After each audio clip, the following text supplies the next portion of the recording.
ഒന്നാമതായി, പെരുന്നാൾ നമസ്കാരത്തിൽ പങ്കെടുത്ത ആളുകൾക്ക് ജുമഅയിൽ പങ്കെടുക്കൽ നിർബന്ധമില്ല. പ്രത്യേകിച്ചും ദൂരദേശത്തു നിന്നുള്ള ആളുകളൊക്കെ ആണെങ്കിൽ ഏതിലെങ്കിലും ഈ പെരുന്നാളിൽ മാത്രം പങ്കെടുത്താൽ മതി.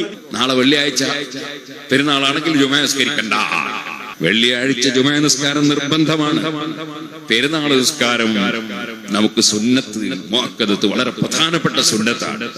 അതുകൊണ്ട് പെരുന്നാൾ നിസ്കരിക്കുകയും വേണം, അതോടുകൂടെ തന്നെ ജുമഅയും നിസ്കരിക്കണം.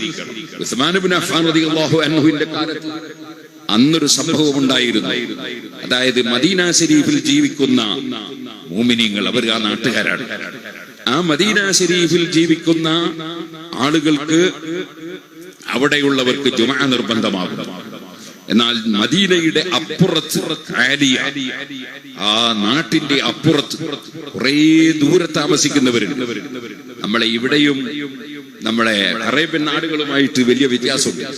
അത് പെട്ടെന്ന് ചിലപ്പോ അറേബ്യൻ നാടുകൾ പോകാത്തവർക്ക് മനസ്സിലാവില്ല. ഒരു സ്ഥലത്ത് ഒരു നാട്, ആ പ്രദേശത്ത് കുറെ ജനങ്ങൾ, അത് കഴിഞ്ഞാൽ പിന്നെ കുറെ സ്ഥലം മരുഭൂമിയായിരിക്കും, ഒന്നും ഒരാളും ഉണ്ടാവില്ല. അത് കഴിഞ്ഞ് പിന്നൊരു നാട്, അത് കഴിഞ്ഞിട്ട് പിന്നൊരു നാട്, കുറെ സ്ഥലം കാലി, ഇങ്ങനെയാണ്. അങ്ങനെ വരുമ്പോ ഈ നാട്ടിന്റെ അങ്ങേ തലക്ക് ഇവിടെ ജുമയുണ്ട്. ആ തലക്കുന്ന് ബാങ്ക് കൊടുത്താൽ ഈ മരുഭൂമിയുടെയും അപ്പുറത്തെ നാട്ടിൽ ജീവിക്കുന്ന താമസിക്കുന്ന ആളുകൾക്ക് ബാങ്ക് കേൾക്കുമെങ്കിൽ അവരിങ്ങോട്ടേക്ക് ജുമഅക്ക് വരേണ്ടി വരും. അവിടെ 40 ആളുകളില്ലെങ്കിൽ അവരിവിടെ വരേണ്ടി വരും. ഇനി അവിടെ അവർക്ക് ഒരു പ്രത്യേക നാടായി തന്നെ ഉണ്ടെങ്കിൽ അവിടെ ജുമഅ സ്ഥാപിക്കേണ്ടി വരും. അങ്ങനെ ദൂരങ്ങളിൽ താമസിക്കുന്നവർ, ഇന്നത്തെ കാലം പോലെ സൈക്കിളും എടുത്ത് അതുപോലെ കാറും എടുത്ത് വരുന്ന കാലമല്ല, നടന്നു വരികയാണ്, മണിക്കൂറുകൾ നടന്നു വരികയാണ്, മരുഭൂമിയിലൂടെ നടന്നു വരികയാണ്.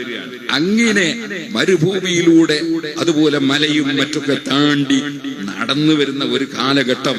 ആ കാലഘട്ടത്തിൽ മദീനയിൽ ജുമഅയുണ്ട്.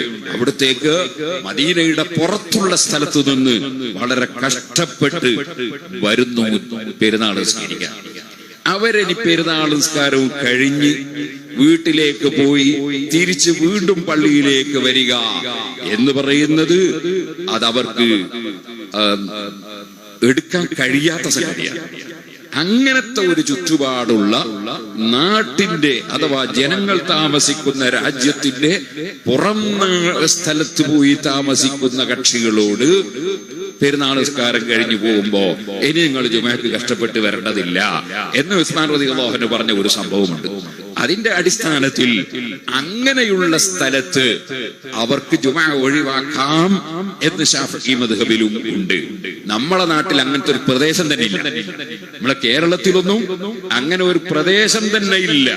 ആളുകൾ താമസിക്കാത്ത ഒരു നാടോ അതുപോലെ ദൂരെ നിന്ന് നടന്നു വരേണ്ട ഒരു പ്രശ്നമോ ഒന്നുമില്ല. അതുകൊണ്ട് ആ ഒരു സംഭവം ഉദ്ധരിച്ചുകൊണ്ട് ജനങ്ങളെ തെറ്റിദ്ധരിപ്പിച്ച് ജനങ്ങളുടെ ഫർളായ ജുമഅ പെരുന്നാളിന്റെ അന്ന് നഷ്ടപ്പെടുത്തുന്ന ആളുകളെക്കാൾ വലിയ അക്രമികൾ വേറെ ആരാണ്?